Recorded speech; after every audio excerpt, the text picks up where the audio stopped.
you've pointed out all these wonderful historic socialists. Yeah. Albert Einstein, socialist. Yeah.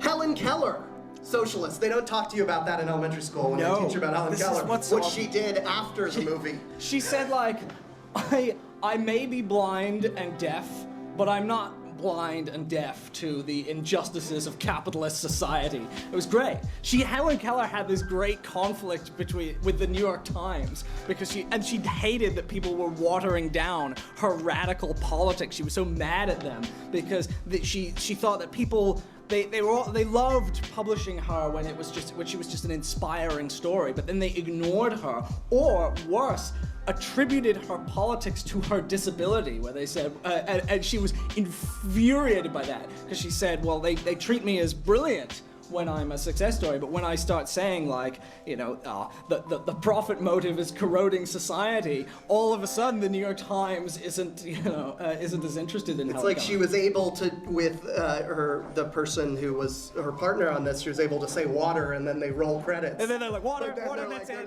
Hello, Internet. I'm Jackie Fox, and I'm back with a few of the more recent socialists from American history. Things seemed to change in the early 20th century as the Socialist Party of America was founded in 1901, itself a part of a larger socialist movement that over the course of 20 years made significant gains in its attempt to transform American economic life. Socialist mayors were elected in 33 cities and towns, ranging from Berkeley, California to Schenectady, New York, with Victor Berger and Mayor Lemon winning congressional seats. All told, over 1,000 American socialist candidates won various political offices. Julius A. Wayland, editor of the socialist newspaper Appeal to Reason, proclaimed that socialism is coming. It's coming like a prairie fire and nothing can stop it. You can feel it in the air. After winning the right to vote, women would only become more influential in the late 19th century and early 20th century. Margaret Sanger was a birth control activist, sex educator, writer, and nurse. Sanger popularized the term birth control, opened the first birth control clinic in the United States, and established organizations that evolved into the Planned Parenthood Federation of America, which accounts for much of the low-income women's healthcare all over the United States. In much of her organizing, she was risking imprisonment for violating the Comstock Act, which forbade distribution of birth control devices and information. She wrote articles on health for the Socialist Party paper, The Call, and wrote several books, including What Every Girl Should Know and What Every Mother Should Know. Florence Kelly pioneered the term wage abolitionism. Her work against sweatshops and for a minimum wage, 8-hour workdays, and children's rights is still relevant in America today. A high-ranking member of the National Consumers League, she would go on to help found the NAACP in 1909. She successfully lobbied for the creation of the Federal Bureau of Labor Statistics so that reformers would have access to adequate information about the condition of workers. In 1908, she gathered sociological and medical evidence for Muller v. Oregon, and in 1917 gathered similar information for Bunting v. Oregon to make the case for an 8-hour workday. Another socialist founder of the NAACP was W.E.B. Du Bois. He was the first African American to earn a doctorate, became a professor of history, sociology, and economics at Atlanta University. Du Bois and his supporters opposed the Atlanta Compromise, an agreement crafted by Booker T. Washington which provided that Southern blacks would work and submit to white political rule, while Southern whites guaranteed that blacks would receive basic education and economic opportunities. Instead, Du Bois insisted on full civil rights and increased political representation, which he believed would be brought about by the African American intellectual elite. Throughout his lifetime, he strongly protested against lynching, Jim Crow laws, and discrimination in education and employment. Like many others I've mentioned, Du Bois was a prolific writer, and I actually quoted his writing about John Brown. Victor Berger, who won a Wisconsin House seat, founded both the Social Democratic Party of America as well as the Socialist Party of America at the turn of the century. He was known for leading a group in his state that would come to be known as the Sewer Socialists. As an elected official, Berger was committed to electoralism more than many of his comrades. According to historian Sally Miller, Berger built the most successful socialist machine ever to dominate an American city. He concentrated on national politics to become one of the most powerful voices in the reformist wing of the National Socialist Party.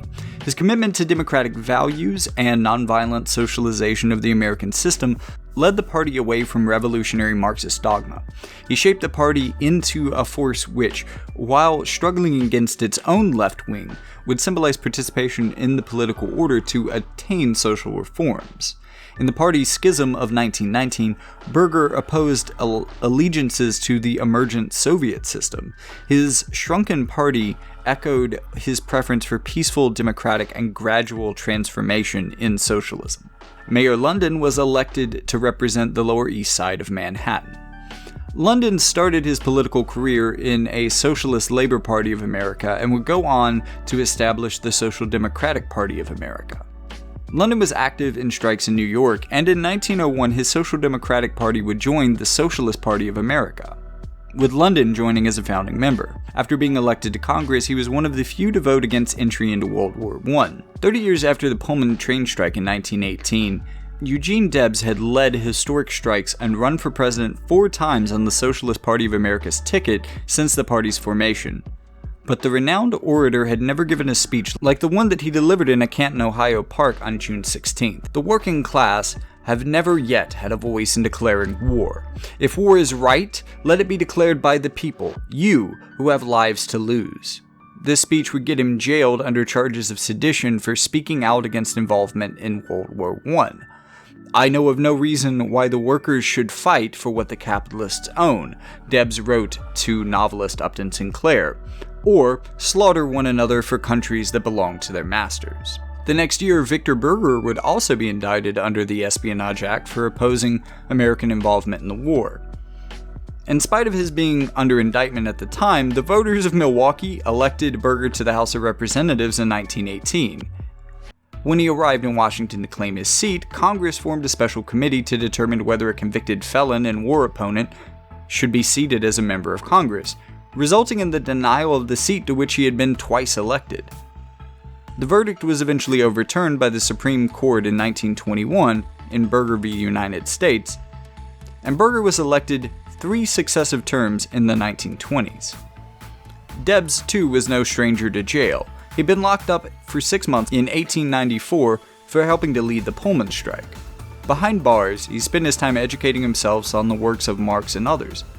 Books and pamphlets and letters from socialists came in every mail, and I began to read and think and dissect the anatomy of the system in which working men, however organized, could be shattered and battered and splintered on a single stroke.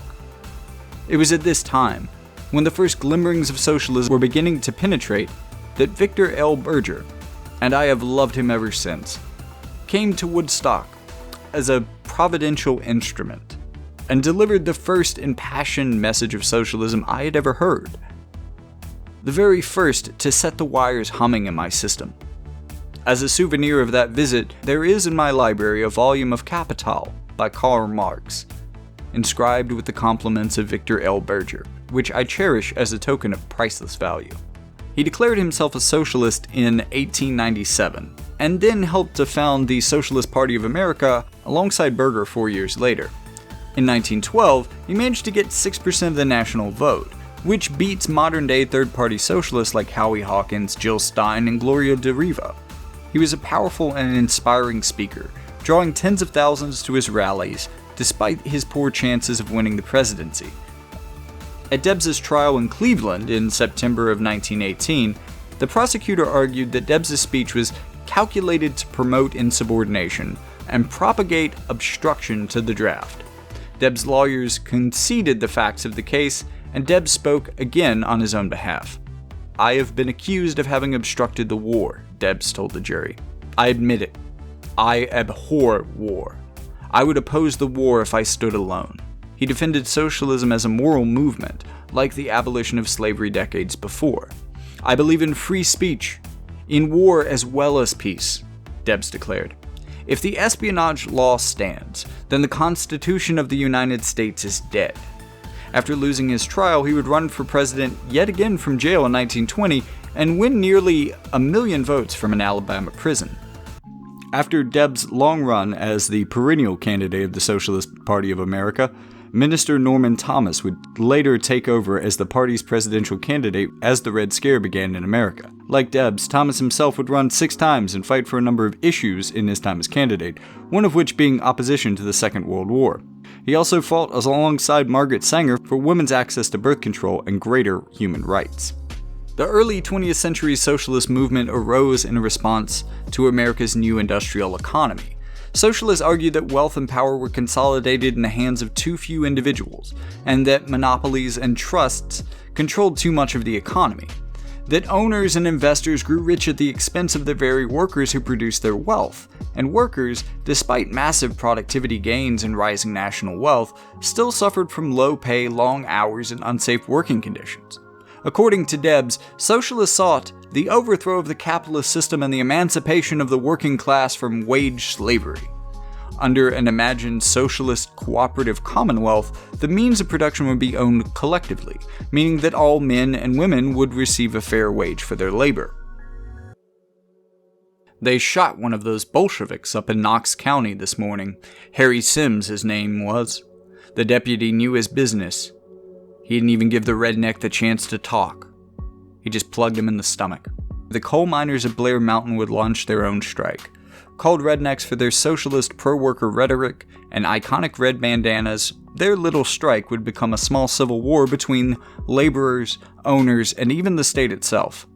Frank Keaney, the president of the United Mine Workers of America District 17, gave a stirring speech to thousands of mine workers on the Capitol grounds in Charleston. He told the crowd that there was no justice in West Virginia and declared, "The only way you can get your rights is with a high-powered rifle." He was terrifyingly and prophetically right, and many would come to die in the Battle of Blair Mountain, in which the U.S. government teamed up with strike busters to put the miners of West Virginia back to work mining their coal in conditions that often turned out to be fatal. The U.S. government even at one point went on a bombing run, murdering the striking workers of Blair Mountain in cold blood. Over 10,000 miners carved a path of rebellion from Charleston to the doorstep of Logan County. Blocking their path were the entrenched forces of local Sheriff Don Chafin, dug in with machine gun turrets guarding key passes through the steep terrain. After days of fighting, which included bombs dropped from biplanes, the Battle of Blair Mountain ended with federal troops were dispatched. Mine guards and miners fought it out until federal troops intervened. Over 500 rednecks were charged with treason, murder, and conspiracy to commit murder. The state used coal company lawyers in the prosecution, and our own governor testified against the miners. Among those charged, of course, were the leaders of the movement: Frank Keaney, Fred Mooney, and Bill Blizzard. To his grandfather, the mine worker's position was common sense. "I am a West Virginian, and there are many others like me in the mines here. We don't propose to get out of the way when a lot of capitalists from New York and London come down and tell us to get off the earth. They played that game on the American Indian. They gave him the end of a log to sit on and then pushed him off of that. We don't propose to be pushed off." Blair Mountain stands as a pivotal event in American history, where working men and women stood up to the lawless coal barons of the early 20th century and their private armies and fought for their rights as Americans, and indeed, the rights of working families all over the world. It is a place where we can all be reminded that the workers in this nation were literally forced to fight for their rights, and those rights must be constantly defended or they will be lost. Blair Mountain is a beacon for all those who support the American ideal of democracy, fairness, and freedom, which is what the miners were fighting for. Upton Sinclair was a political activist and the 1934 Democratic Party nominee for governor of California. But perhaps more importantly, he was a very influential and prolific writer, with a long list of professional achievements that show how much he changed the world. This writing inspired change in the way of the passage of the 1906 Pure Food and Drug Act, the Meat Inspection Act, alongside a first-ever code of ethics for journalists. He was well remembered for lines like, "It's difficult to get a man to understand something when his salary depends on him not understanding it," which he often used on the campaign trail. And, "Capitalists will not agree to any social progress completely eliminating unemployment, because such a program would reduce the supply of cheap labor. You will never persuade a capitalist to cause himself losses for the sake of satisfying people's needs." Sinclair's goal was to attain what he referred to as democratic socialism in the United States. He wanted to return to the original idea of the American dream. He wasn't scared to express his love for his country in writing. passionately. More than words can utter, I love this land of mine. There was never any land like it, and there may never be any like it again. And freedom watches from her mountains, trembling. Sinclair loved what the United States was supposed to stand for, but was concerned that capitalism was interfering with the premises and promises of liberty that founding fathers like Thomas Paine had sought through revolution. One of the over 100 books Sinclair wrote was a short book called I, Governor, and How I Ended Poverty, a True Story of the Future, which was illustrative of his ideas, from state takedowns of farms and factories, to the establishment of a state-managed cooperative economy, to $50 a month pension for the elderly, which is approximately $1,000 in today's money, all to be financed by a California monetary authority. His alignment with the Democrats in California was more out of convenience. He ran as a part of a larger slate of Democratic candidates in what was called EPIC, End Poverty in California. And though he didn't win that race in '34, many of the EPIC candidates did, in an election that helped shift California blue for decades to come. Despite their successes early in the century, socialists in office in America would become much more rare moving forward. So, as we move into the mid-century, we'll have to shift away from those who wielded or tried to wield political power. If you are still watching the video at this point, I'd like to take the time to ask you to check out the following channels, which, like my own, have not reached 1,000 subscribers yet.